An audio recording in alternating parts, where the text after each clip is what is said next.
Former wardens and prison guards from the Metropolitan Detention Center, where Diddy is currently being held, have shared details about his situation. Reports also claim that Diddy's cell is under constant surveillance due to allegations that he attempted to harm himself. Combs isn't the only famous inmate to be housed there. We had Sam Bankman-Fried there, R. Kelly, Ghislaine Maxwell. They were all inmates there. Sean Combs is being kept away from the general inmate population. You say his fame makes him a target. Yeah, sure. And not necessarily at the MDC only. I mean, anywhere. Yes, in my humble estimation, his life, his safety is in jeopardy in any correctional lockup right now. If it is true, as reported, that he is housed in the special housing unit, it's important to note that the special housing unit is a lockdown, 24-hour lockdown unit. The MDC Brooklyn is a high-rise. The vast majority of the floors are general population floors. But the special housing unit is a 24-hour lockdown facility. So this is for Mr. Combs' protection. His incredible worldwide celebrity combined with the allegations, the charges now, and indictment, of course, of acts of violence against women make him a very attractive target. All right. Obviously, they need to safeguard him. This is a man accustomed to the very finest. He was arrested at the Park Hyatt Hotel in New York City, known for its luxury suites and exceptional food and wine, where one-bedroom suites start at $3,000 a night. He was probably staying in something larger. What is life like for him now at the MDC? I would say 100% total culture shock. The MDC is, I've used the word austere a lot, but it is. It's austere, it's strict, it's impersonal, it's cold, and it is a very tough place to be detained. Diddy is set to spend the next 6 months at the Metropolitan Detention Center, MDC, in Brooklyn, New York, with his trial scheduled for May 5, 2025. Reports suggest that Diddy is facing significant challenges during his time in custody. He has been placed in solitary confinement and kept away from the general population due to alleged threats against his life. Allegedly, individuals Diddy once blackmailed are now seeking revenge, making the general population too risky for him. To make matters worse, allegations of child abuse have further complicated his situation. In prison, those accused of such crimes are often targeted, with many facing deadly consequences within the first 6 months of their sentence. This is reportedly one of Diddy's greatest fears. Natasha and Steve, for the first time in his life, Sean Diddy Combs has spent a week behind bars. He's here inside MDC, where he's been since his arrest on Monday night on federal sex trafficking and other charges, to all of which he's pleaded not guilty. There's no VIP section, there is no concierge, only conmen, killers, and kingpins. MDC is so bad, federal judges have questioned the harsh conditions for those here awaiting trial. So bad, I was here 2 years ago during a cold spell, reporting on detainees with no heat, pounding on windows for help. There was even a congressional inquiry. But take the word of a former inmate I spoke with who goes by Esco. It's terrible. The food is terrible. Of course, the inmates are terrible. The guards are terrible. The conditions are terrible. It's just terrible. The inmates that you're surrounded around, just in general, a lot of them are brought up on pretty heavy federal indictments, right? So just in terms of the atmosphere there, it's just certainly one that no one wants to be in. Combs was placed in a special housing unit and on suicide watch, the standard protocol for high-profile celebrity detainees. The disgraced mogul was denied bail by 2 separate judges. His attorney, Mark Agnifilo, asked the court to transfer him to the federal detention section at the Essex County Jail, but the judge deferred to the Bureau of Prisons. Federal trial attorney Philip Hamilton says lockdown can mean a lot less time to prepare your defense. In terms of fighting their case, it just makes it all the more difficult, because now in terms of you being able to communicate with your attorney, you are at the realms of just what's going on with respect to the facility. Is it on lockdown? Is the facility letting visitors in? Detainees on suicide watch wear tearaway paper hospital-style garments and rubber shower shoes. The isolation may be the worst part for Combs. It's being done for his protection in the violence-prone facility. He will have no bunkie. He's probably not going to have any contact with any other inmates. So for him, it's going to be a little different than for a person like me, where I will go through process and intake, and then they'll assign me a cell, and I'll have a bunkie or a cellmate, and I'll be in population. For him to be able to get out at this point, it just doesn't look good. Details of Diddy's life behind bars have emerged, and sources close to the situation report that he is nearing his breaking point. Diddy has struggled to adjust, spending nearly 23 hours a day in solitary confinement and failing to make a single friend. Reports also claim that Diddy attempted to bribe fellow inmates for access to their phone privileges. However, after prosecutors discovered this, he was forced to stop. Allegedly, Diddy had been using the calls to contact victims and interfere with witnesses. What does Diddy's foreseeable time behind bars look like? He reportedly only gets 1 hour daily of recreation and 3 showers a week. He served breakfast, lunch, and dinner that is delivered to his cell. But instead of extravagant meals he was once accustomed to, he can expect foods like egg noodles, cereal, chili, peas, and if needed, there are reportedly vegetarian options as well. But if those foods don't work, MDC Brooklyn's commissary list has a list of additional foods and snack items, including a 6-pack of Hershey bars for $7.05, peanut butter for a little more than $3, stuffed chicken with rice for $5.75, plus more options. Diddy was once a staple at New York's biggest fashion event of the year, the Met Gala, and a frequenter of fashion weeks across the globe.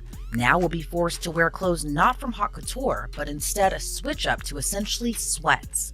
For extra clothes, he can purchase a sweatshirt for a little more than $16, New Balance sneakers for about $55, boxer briefs for a little more than $6, plus a bath towel and washcloth set for about $12. And while confined to a cell for 23 hours a day, which is a huge difference from throwing now infamous parties, to pass the time, Diddy can purchase an MP3 player for a little under $90. But according to reports, he has a spending limit of $160, a huge downgrade from the millions he was seemingly spending prior to his arrest. Former inmate Larry Levine, who previously spent time at the Metropolitan Detention Center, has revealed that Diddy's life is in serious danger. According to Levine, several inmates are reportedly targeting Diddy, and it may only be a matter of time before something happens. Accustomed to a life of luxury and 5-star hotels, Diddy is now struggling mentally and emotionally. Eyewitnesses have reported that he appears significantly thinner and seems to be battling depression, suggesting he's at one of the lowest points in his life. So breaking news right now, Larry, I am just getting word. People magazine says it's got a source on the inside that tells them that P. Diddy's on suicide watch tonight. Do your sources confer the same information? Are they saying it was possible? Hey, real quickly, all that commissary stuff, he's not getting any of that because people in the SHU have an abbreviated list. So he's out of luck. No stake for him. Yeah, he is on suicide watch. This guy thought he would have went home. All of a sudden, he didn't get bond. Remember, the first night that he was there, he was like an overnight guest. When they told his bond hearing, now they checked him into the system, and reality has hit him. And I understand that he has a shrink coming by his cell to see him several times a day. And now there's talk about putting him in, it's like a bubble. It's like a cell that has like a plexiglass wall in it where they have inmates watching you. That's actually their job, to keep an eye on the inmates that are on suicide watch. Another error is that I guess some warden told you this. There are sentenced inmates there. They're called cadre inmates. They don't have to be white-collar inmates, but they're doing maintenance on the building. And the problem, why there's a lot of violence there, they have housing units. And they're mixing bank robbers, drug dealers, rapists with white-collar people. And this is why Diddy, he can't go into a regular housing unit because somebody will take him out for sure. Somebody's gonna get a lot of street credibility out of this.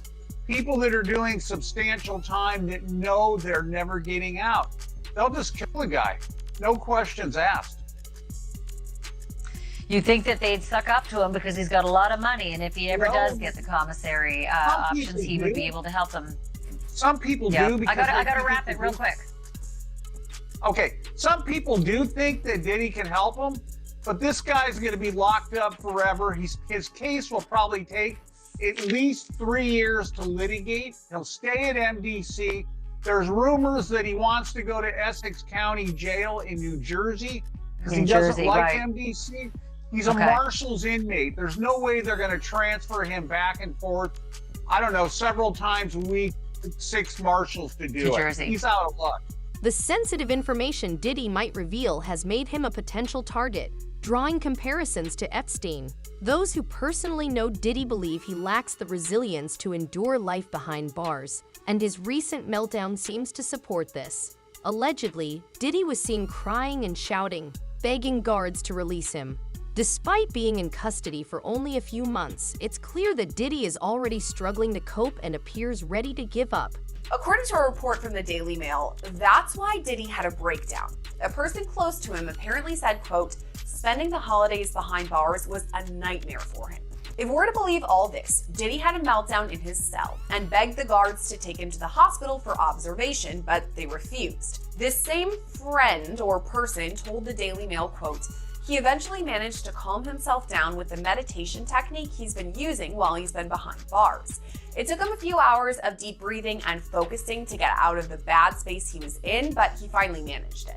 This isn't the first time Diddy's mental health has come into question while he's been at MDC. When he first arrived, he was on suicide watch, which the U.S. Department of Justice National Institute of Corrections describes as supervisory precautions taken for suicidal inmates that require frequent observation.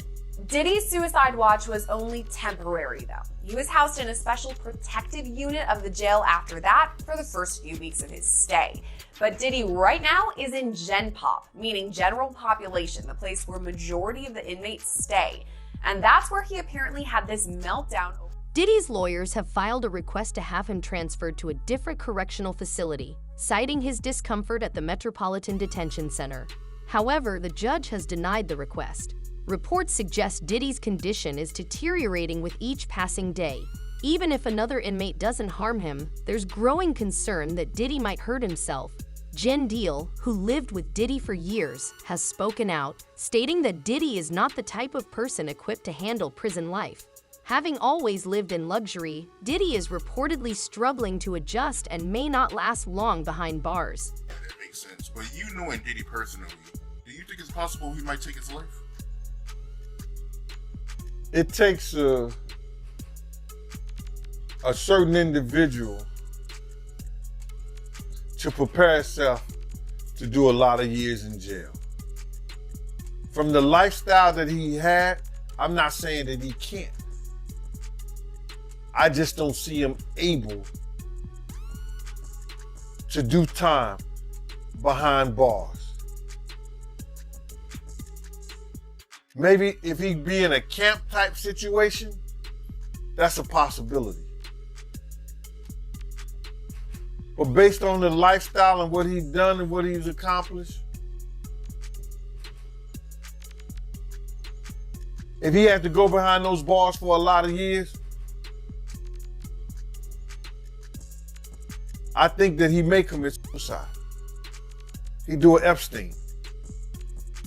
Why do you think he would pull a Russell Simmons and leave the country? They was watching him, bro. They was watching him. And then I think that he had to turn over his passport. Even if you own your own private jet, they have a system up there whereas that they supposed to check your passport and anything that you need to fly as if you were flying commercial. He's suffering the consequence, and I don't feel bad for him at all. Because people was trying to talk to him. People was trying to tell him. You couldn't pull him by the coat and let him know anything. You understand? They messed up the game, brother.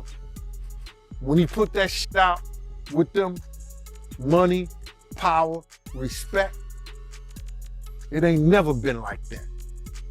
It ain't never been like that. You got your respect in the street that gave you your power, that brought you your money. Totally different thing. He let that money, power, and respect go to his head, but he had it ass backwards. So do I care what happened? Nah. He got enough money to buy his way out of this. So we think. So when you look at that video of him pacing around and he's looking worried, and you knowing him, do you think it's possible that he might commit suicide? When you're a narcissist, there's always a possibility because you're suffering. But I don't think that he can see himself in a cage. I don't think he can see himself behind those bars in those type of situations. There's too many real dudes that dislike him. But then again, there's a lot of real dudes that need help. And him being behind bars, he could probably help them.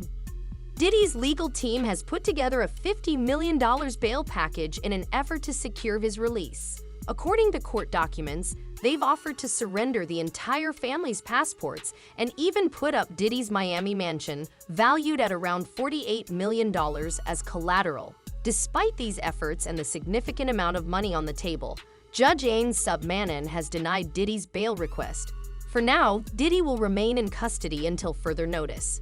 What do you think about that counter-argument? Because his team has said, we're going to put together the proposed bail package. A $50 million bond, co-signed by him, his mom, his sister, the mother of his oldest daughter, and his 3 adult sons. It's going to be secured by the equity in his property in Miami, Florida. Home detention, his passport will be surrendered. The government said that's insufficient. They said, look at the charges, look at the weight of the evidence that I just mentioned.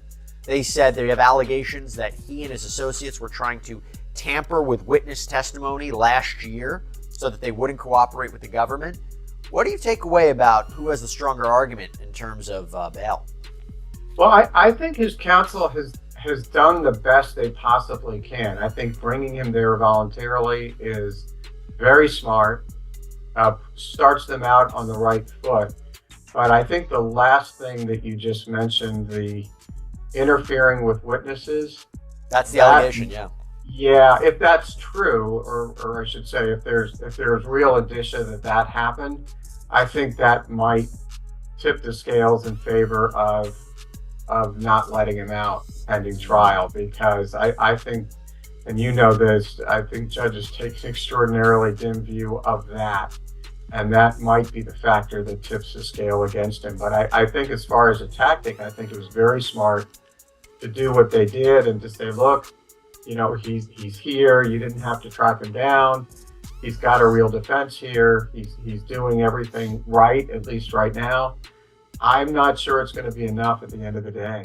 During a raid on Diddy's Miami mansion, federal officers reportedly uncovered a disturbing collection of evidence that has further escalated the charges against him. Among the items seized were hidden cameras, sex toys, bondage gear, lingerie, and over 1,000 bottles of baby oil and lubricant, all allegedly tied to events described as freak-offs. One officer involved in the investigation even compared Diddy to Epstein, claiming he might be worse. For years, P. Diddy's gotten a whole pass. He's actually created his own kingdom where he makes his own rules, and you got to follow his rules or you get penalized. And guess what, Laura? He's now in a federal penitentiary, and for the first time in his life, he's facing his own fate at the hands of somebody else. And I will tell you, Laura, I've done federal cases, that's not the place you want to be in federal court. 90% of federal criminal indictments brought down are pled out, right? A plea deal is brought. And of the only 10% left, 90% of those defendants that go to trial, they lose. So he is looking at a daunting uphill battle to fight these horrible charges. Now, Brian, one of the DHS agents involved in this raid on his Miami mansion described what he saw inside the house, saying that, in my opinion, he's as bad as Epstein. These women are young, either barely legal or barely illegal. Brian, this sounds like he was a monster. Yeah, Laura, I will tell you that this indictment was very detailed, by the way, too. Your viewers should know there were over 300 subpoenas served. over 50 witnesses interviewed. Why is that important? Because the federal prosecutors aren't going to be leveling an indictment like this unless they have ammunition and they have cause to bring it.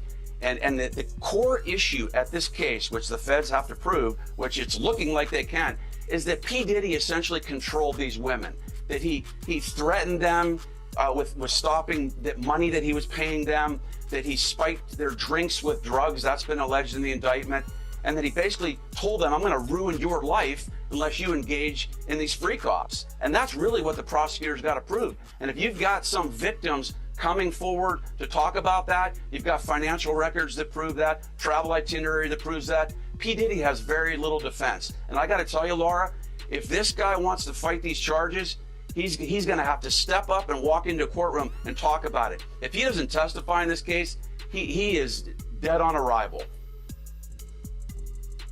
Well, who else is on these tapes?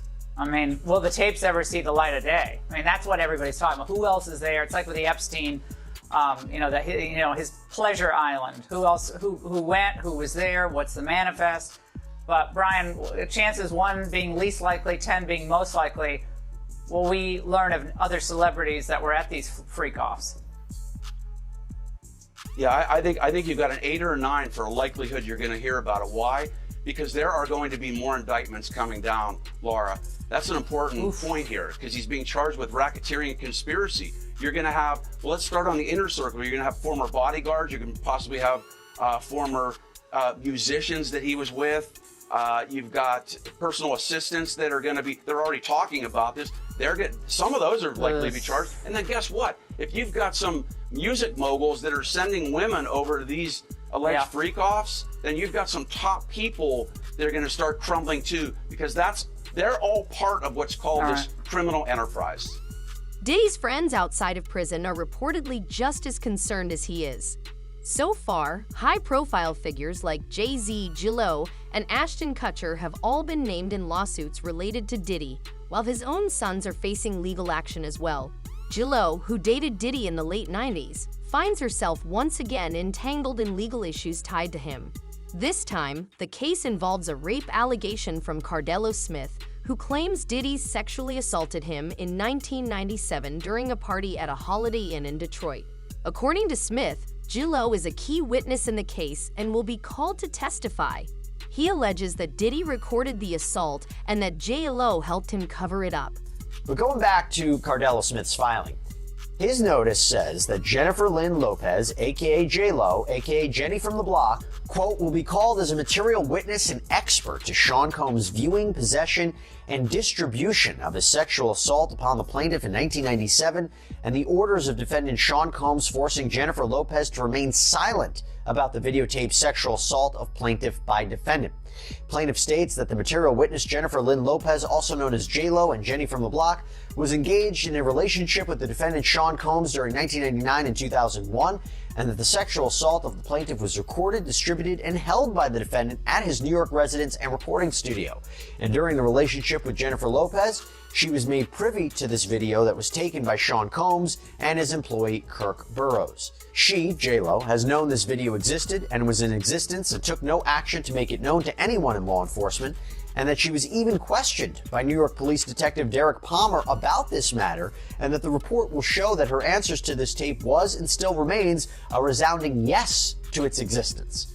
And again, Cardello Smith writes that he wants to call Officer Derek Palmer as a witness because he says Palmer is the one who questioned Lopez and believes that he will have testimony that could help his case. As I mentioned, Diddy's legal team has called for this entire case to be thrown out. Cardello Smith has filed a massive response to that request that totaled more than 200 pages. Probably half of it was just straight up copies of case law that seems to support his arguments, word for word. It's something out of like a legal textbook. There's so much to slog through, but I kind of want to give you some of the highlights. So first, in addition to the claims of rape and a cover-up, Cardello Smith also claims and alleges that Combs was violent towards his loved ones. At times, Cardello Smith addresses alleged threats against his family. Other times, he says Combs actually caused serious injuries to his brother. His response reads, defendant used threats of murder to force the plaintiff to not bring the case to any court of law enforcement until the homes of the defendant were raided by Homeland Security, that the plaintiff knew it was a safe time to bring the case, and that is why we are here at this juncture. And Gardell Smith argued that fear for his own safety and the safety of his family is one of the main reasons that he waited so long to report the alleged rape, and says that that reason alone should override any issue with this statute of limitations, that these claims might otherwise be time barred. And he also argues that while he's been in prison, fellow inmates and prison guards have threatened him on behalf of Sean Combs. JayZ's legal troubles are far from over. Recently, JayZ, his music label, and his legal team have all come under fire in a lawsuit. The case accuses JayZ's legal team of engaging in bribery and misconduct. The lawyer pursuing the case against Diddy claims that JayZ's team impersonated federal officers, flashing fake badges in an attempt to harass victims and coerce them into lying. That case, while maintaining he'd let the matter settle itself in court. But now in a new lawsuit, a Texas man is claiming JayZ's lawyers are bribing people to sue Busby and his law firm. This 13-page lawsuit was filed on January 3rd in Harris County, Texas, and the plaintiff in the filing is being represented by none other than Busby's law firm, who filed the suit on his behalf. Now, Jose Maldonado, who is the plaintiff in this suit, is suing JayZ's attorneys and his company Rock Nation, but not Sean Carter, aka JayZ himself. According to the lawsuit, the defendants in this suit are Marcy Bryant Croft, her law firm MJ Legal, Rock Nation, and the law firm who is representing JayZ, Quinn Emanuel Urquhart and Sullivan. They allege the defendants conspired to obstruct justice by engaging in shadowy operatives to illegally get more than 24 current and former clients of Busby's law firm to turn around and sue them. The suit claims Rock Nation is financing this alleged effort, while attorneys Marcy Croft and the law firm Quinn Emanuel are orchestrating this whole thing. According to the suit, the defendants' agents were pretending to work for the state of Texas and allegedly flashed fake badges, which the suit says wasn't very smart or careful, but also illegal. The suit states the defendants' agents offered as much as $10 grand to a former client to sue the Busby law firm, but the so-called agents were allegedly caught on audio tape red-handed. The suit claims attorney Marcy Croft, who is a lawyer but also a member of Team Rock, was orchestrating that whole effort. Then in another recording, those agents were describing in great detail the alleged criminal conspiracy. The suit claims they went so far to admit the lawsuits would be reported in the press, and some former clients already accepted money to join that alleged effort. As I mentioned, Sean Carter, aka JayZ, isn't named as a defendant in the lawsuit. However, the suit claims Rock Nation and JayZ are synonymous, given the mogul is the founder and chairman. The lawsuit acknowledges Busby's law firm filed the rape lawsuit against JayZ in New York federal court, and as a result, JayZ sued Busby's law firm in Los Angeles state court. But the suit claims while all of that legal back and forth was going on, JayZ's attorneys who represent himself and his Rock Nation denied in open court and in the press their involvement in the alleged scheme. He claims the defendants used him as a pawn. He alleges on behalf of Marcy Croft 2 people attempted to contact him many times and went so far as to go to what they believed to be Maldonado's home. Instead, they went to his dad's house and allegedly identified themselves as federal officers. After realizing they were at the wrong home, they continued to contact Maldonado, and Maldonado claims they were pushy. Once they got in touch with him, he claims those individuals said they were with the state and they were putting together a lawsuit on behalf of Marcy Croft and the company she worked for. The suit alleges Croft said she would assign Maldonado's case to someone who could get him a lot of money. Instead, Maldonado contacted the Busby law firm, and now they're suing for solicitation and civil conspiracy. In a statement to the Houston Chronicle, Busby said, quote, "The conduct alleged by Mr. Maldonado is illegal and unethical. We know investigators have gone all over the United States illegally contacting our former clients to try to entice them with money to sue our firm. According to Mr. Maldonado, we now know who is behind this effort. We won't be intimidated nor deterred in our important work. I expect more lawsuits will follow as we continue to hear former clients report this egregious conduct." End quote. But Marcy Croft fired back against the allegations, saying the lawsuit reeks of desperation. She also told the Houston Chronicle, quote, "For over 25 years, I've dedicated my career to exposing and dismantling networks of fraud and manipulation. I didn't ask to be a part of this fight, but now that he's dragged me into it, he should know that I'm not someone who backs down. Mr. Busby should be worried. Truth and justice are on my side, and I have every intention of holding him accountable." Diddy's life behind bars is shaping up to be nothing short of a nightmare. Diddy's life behind bars is quickly turning into a nightmare. From the constant threats in jail to the psychological strain of solitary confinement, it seems the once powerful mogul is falling apart. With mounting evidence against him, a denied bail, and even his closest allies facing legal heat, the pressure is intensifying.